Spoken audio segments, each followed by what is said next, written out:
बिल्लियों से सतर्क हो जाओ, क्योंकि अगर पैसा आप कमाते हो तो पैसा आप अपने पास रखो, है ना। पैसे को आप सुरक्षित रखो और उस पैसे का जहां पे आपका विकास हो रहा है, आपके बच्चे अपने पढ़ाई लिखाई में लगाओ, अपने घर मकान में लगाओ, अपने बच्चों के विकास में लगाओ, वहां पे पैसा लगाओ। लेकिन अनर्गल लोगों को पैसा देना बंद करो। पहली बिल्लियां कौन? ठेकेदारों को। कोई किसी धर्म के लोग हैं, उनको पैसा देना आप बंद करो, पैसा देना आप बंद करो, बंद करो, बंद करो।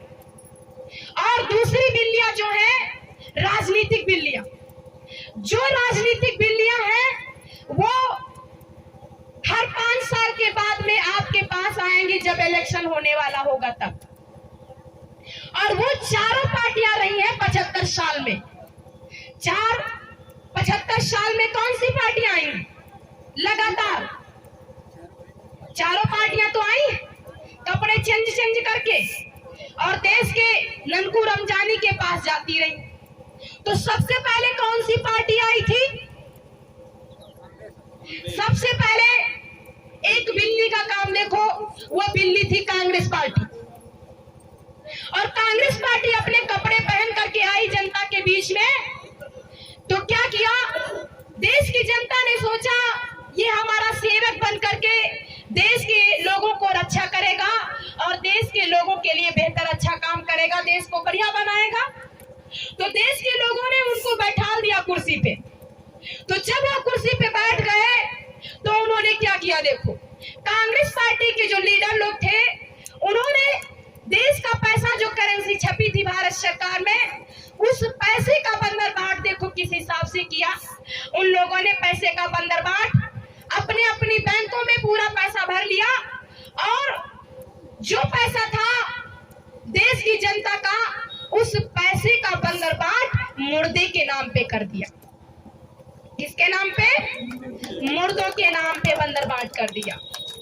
और मुर्दे के नाम पे कैसे किया कांग्रेस के लोगों ने? दिल्ली में जाने वाले बहुत लोग होंगे, दिल्ली को जाइएगा और दिल्ली में शांतिवन, गांधी पार्क जो बना हुआ है वो 550 एकड़ में बना हुआ है। ये किसने बनवाया था? कांग्रेस पार्टी के लीडर लोगों ने। तो 550 एकड़ में जो गांधी जी लेटे हुए हैं, आप देश के वासियों, बहन और भाइयों, बताइए आप, क्या गांधी जी जिंदा है या मुर्दा? क्या गांधी जी का वोटर लिस्ट में नाम था? वोटर लिस्ट में नाम था जिंदों का, लेकिन पैसे का बंदरबाट कहां किया गया? मुर्दों के नाम पर। 550 एकड़ में गांधी जी अकेले लेटे हुए हैं, और उनका शरीर कितना लंबा चौड़ा था? 3.5 हाथ का। लेकिन जमीन कितनी दी गई? 550 एकड़, है ना। और देश के ननकू रमजानी को धोखा दे करके सारा वहां संगमरमर लगा दिया पत्थर पे, और फूल बूटा खूब लगे हुए हैं। 24 घंटा वहां लाइट नहीं जाती है, और वहां पर कोई मीटर नहीं लगा हुआ है। और देश के ननकू रमजानी झोपड़ी डाल करके ले रहे, एक बल्ब लगा रहे, लुप दुप 24 घंटा में लाइट लुप दुप। अगर बल्ब ना जले तब भी पैसा आ रहा, तुम्हारे मीटर के ऊपर बिल लगा दिया गया। अगर नहीं बल्ब जलाते हो तब भी पैसा पड़ेगा, लेकिन मुर्दे के ऊपर 24 घंटा लाइट चल रही। उस पार्क का पैसा कौन देता है? लाइट का देश की जनता दे रही। तो उसके बाद में क्या हुआ? तुमने कहा चलो कांग्रेस को हटाओ, इन्होंने मुर्दे का काम किया है और जिंदों का काम नहीं किया है, अब ये पार्टी हटाओ, अब दूसरी पार्टी आएगी। तो दूसरी पार्टी कौन सी आई थी मेरे बहनों और भाइयों? दूसरी पार्टी आई थी आर्यन लेडी मायावती जी की। दूसरी पार्टी आई मायावती जी की। तो मायावती होड़ लगाए, देखो नेताओं में, यहाँ जनता को नहीं देखते लोग, यहाँ नेता आपस में होड़ लगाए। मायावती जी ने कहा, एक कांग्रेस के लोगों, आपने मुर्दे का काम किया है और हम भी कोई कम नहीं, हम भी बादलपुर से चल के आए हुए हैं। तो मायावती जी ने क्या किया? मायावती जी उत्तर प्रदेश की मुख्यमंत्री बनी। कहाँ की मुख्यमंत्री? उत्तर प्रदेश की मुख्यमंत्री बनी। तो मायावती जी ने क्या किया? देश का जो पैसा आया चल करके उत्तर प्रदेश का, उस पैसे का बंदरबाट मायावती जी ने अपने बादलपुर में लेकर के भाग गई। आज बादलपुर में जाओगे तो हजारों बीघों में उनका मकान बना हुआ है और अरबों खरबों उनके मकान में पैसा लगा हुआ है। ये बताओ, क्या जो पैसा छपता है क्या किसी मुख्यमंत्री या प्रधानमंत्री के नाम पर पैसा छपता है? वो पैसा जो छपता है वो देश की जनसंख्या के हिसाब से पैसा छपता है। लेकिन मायावती जी ने क्या किया, पूरे उत्तर प्रदेश का पैसा लेकर के भाग गई कहां? बादलपुर। और उन्होंने क्या किया, उत्तर प्रदेश के लोगों को नहीं देखा, उत्तर प्रदेश के बहन भाइयों को नहीं देखा, उत्तर प्रदेश की गरीबी को नहीं देखा, लेकिन उन्होंने पैसे का बंदरबाट कर दिया सीधे लखनऊ में। लखनऊ में आप जाएंगे तो मायावती जी ने जो काम किया कांग्रेस के लोगों ने वही काम किया मायावती जी ने। उन्होंने 250 एकड़ में अंबेडकर पार्क बना दिया। कौन सा पार्क? अंबेडकर पार्क बना दिया। आज जाओगे अंबेडकर पार्क में तो उसमें सब हाथी खड़ा हुआ है। अरे जिंदा हाथी 2-4 रखवा देते तो ठीक ही था, लेकिन उन्होंने तो सीमेंट मारंग के सारे हाथी बनवा दिए। और जानते हो लगभग 60-60 लाख रुपया का एक हाथी है। अगर उन हाथियों का पूरा निकाल लिया जाए करेंसी तो पूरा यूपी सज सकता है, पूरे यूपी की गरीबी खत्म हो सकती है। लेकिन नहीं, क्या है, ये कूटनीति थी। पैसे का बंदरबाट मुर्दे के नाम पे कर दिया। ऐसे अनेकों उन्होंने पार्क बना दिए और सब उसमें पत्थर लगवा दिया। तुमने कहा चलो अब मायावती जी को हटाओ, ये नहीं देखेंगी देश की जनता को, अब दूसरी पार्टी लाई जाए। और दूसरी पार्टी आई कौन? धरती पुत्र मुलायम सिंह। दूसरी पार्टी कौन सी आई? धरती पुत्र मुलायम सिंह। देखो यहाँ राजनीति ये लोग कैसे चला रहे हैं, सब मुर्दे को जेब में रख करके और रोटी सेक रहे हैं जिंदों के लिए। रोटी सेक रहे हैं ना, रोटी किसके द्वारा सेक रहे हैं? जिंदों के द्वारा। लेकिन काम किसका कर रहे हैं? मुर्दों को जेब में रख करके, मुर्दों को जेब में रख करके ये राजनीति कर रहे हैं। तो तीसरी पार्टी आई धरती पुत्र मुलायम सिंह। मुलायम सिंह ने किया क्या, कहा ए मायावती जी हम भी तुमसे कम नहीं। देखो यहाँ की राजनीति। तो मुलायम सिंह ने क्या किया, उन्होंने जब देश का पैसा आया भारत सरकार से तो उन्होंने पैसे का बंदरबाट सीधे सैफई में कर दिया। कहाँ कर दिया? सैफई में। हम लोग अभी मैनपुरी गए थे तो मुलायम सिंह का इतना बड़ा मकान बना हुआ है कि उनके मकान के ऊपर एरोप्लेन उतरता है, मकान के ऊपर एरोप्लेन उतरता है। तो वो जो मकान बना हुआ है वो किसके पैसे से है? देश की जनता के पैसे से बना हुआ है। और मुलायम सिंह ने क्या किया, पैसे का बंदरबाट, उन्होंने भी एक पार्क बना दिया। उस पार्क का नाम है जनेश्वर मिश्रा पार्क।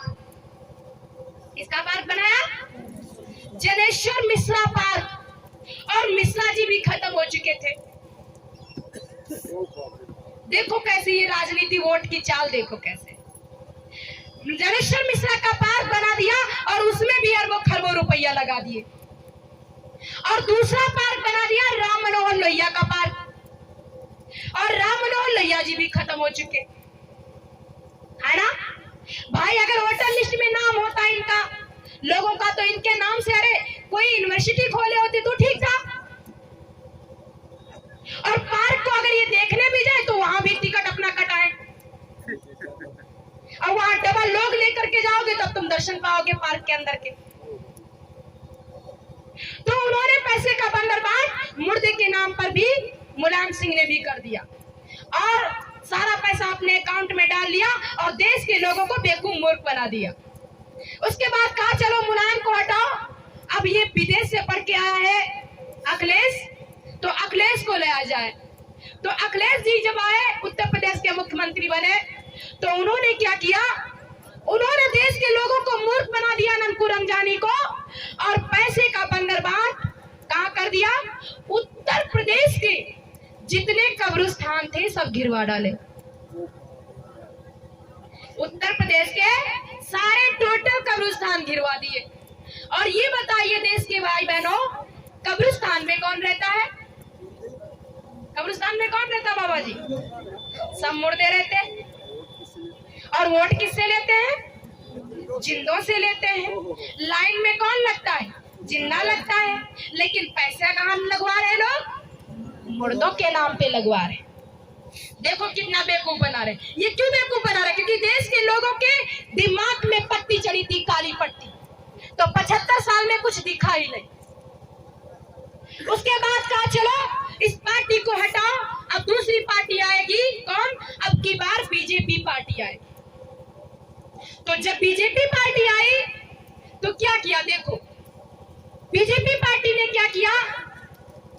जब भारत सरकार का पैसा छपा तो टोटल पैसा इन लोगों ने अपने अंडर में रख करके और यूपी का मुख्यमंत्री बनाए गए।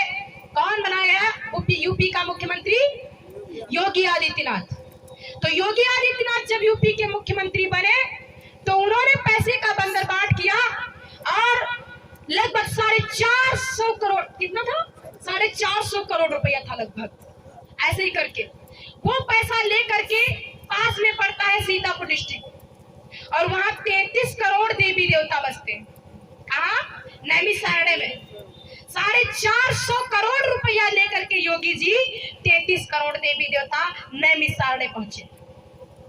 ये बताओ देश के वासियों, क्या 33 करोड़ देवी देवता का नाम था वोटर लिस्ट में? क्या वोट डालते तुमने देखा था इन लोगों को? तो फिर पैसा नैमिषारण्य क्यों गया? 450 करोड़ रुपया अगर यूपी में लगाया गया होता गरीबों के बीच में तो भुखमरी नहीं आती। हजारों लोग ऐसे ही मर गए हैं, लोग भूख से तड़प करके। लेकिन क्या है ये राजनीति? जब वोट का सिस्टम आता है तो गांव में चले जाते हैं और जब जीत जाते हैं तो लड्डू लेकर के वहां जाते हैं, है ना? उसके बाद में कहा चलो अब इनके लगा दो कोरोना। तुम्हारे लोगों के लगा दिया गया कोरोना मार्च से, अगले मार्च से लगाया गया था कोरोना और तुम्हारे भय डाल दिया गया। आप कोरोना में कहीं जा नहीं सकते हैं, आप भाई भाई पास में नहीं बैठ सकते हैं, आप रिश्तेदारी में नहीं जा सकते, आप मार्केट नहीं लगा सकते, रोजगार नहीं कर सकते। आप ये कोरोना लगा है और कोरोना में कोरोना कुछ बैठे रहो और हम 5 किलो राशन दे रहे हैं, है ना? 5 किलो राशन लो और कोरोना में घर बैठो, एक एक दाना खाओ और इज्जत घर में चले जाओ। एक इज्जत घर दे दिया गया तुमको, है ना? एक इज्जत घर और 5 किलो राशन। क्यों भाई? अब 5 किलो राशन तुम देखो और एक इज्जत घर को देखो तुम बैठ करके, और वो पैसे का बंदरबाट कर रहे हैं। यहाँ कोरोना लगा दिया गया और उधर क्या किया गया? उधर अयोध्या की जमीन जो थी इस देश के ननकू रमजानी की, उस देश के ननकू रमजानी के साथ धोखा दे करके और कोरोना के दरमियान में वहां पे रामलला का मंदिर बना दिया गया। जैसे अम्बेडकर का, जैसे गांधी जी, जैसे जनेश्वर मिश्रा पर, जैसे राम मनोहर लोहिया पर, जैसे यहाँ के कब्रिस्तान, उसी तरीके से मोदी जी ने भी क्या किया? उन्होंने भी बना दिया वहां रामलला का पार्क। अब रामलला का भी नाम नहीं है, ना लोकतंत्र में नाम है और ना देश के कॉन्स्टिट्यूशन में नाम है। नाम है कहीं पर? नाम जिनका था हम भारत के लोग, उनके लिए काम नहीं किया गया, लेकिन वहां मुर्दों के नाम पर पैसे का बंदरबाट किया गया। 67 एकड़ पर कब्जा किया गया और देश के लोगों को बेवकूफ बना दिया गया। और अभी यहाँ तुम्हारे तीसरी लहर नहीं गई है, अभी तुम्हारे तीसरी लहर चल रही है और तीसरी लहर चलते चलते अभी दूसरी बीमारी आ जाएगी तब तक, है ना? तो मेरे बहन और भाइयों, इन चारों पार्टियों ने मुर्दे का काम किया है और अगर ये मुर्दे का काम कर रहे हैं तो मुर्दे के पास रहे और देश के ननकू रमजानी स्वयं अपनी पार्टी लेकर के आएंगे और उस पार्टी का नाम है भारतीय महिला पुरुष पार्टी, भारतीय महिला पुरुष पार्टी। और इसका नारा रहेगा ननकू रमजानी का, देश के गरीबों का नारा रहेगा क्या? जो जिंदगी की बात करेगा वो धरती पर राज करेगा, जो जिंदगी की बात करेगा वो धरती पर राज करेगा और जो जिंदगी का काम करेगा वो धरती राज करेगा, जो जिंदगी का काम करेगा वो धरती पर राज करेगा। ये आपकी पार्टी का नारा रहेगा, भारतीय महिला पुरुष पार्टी।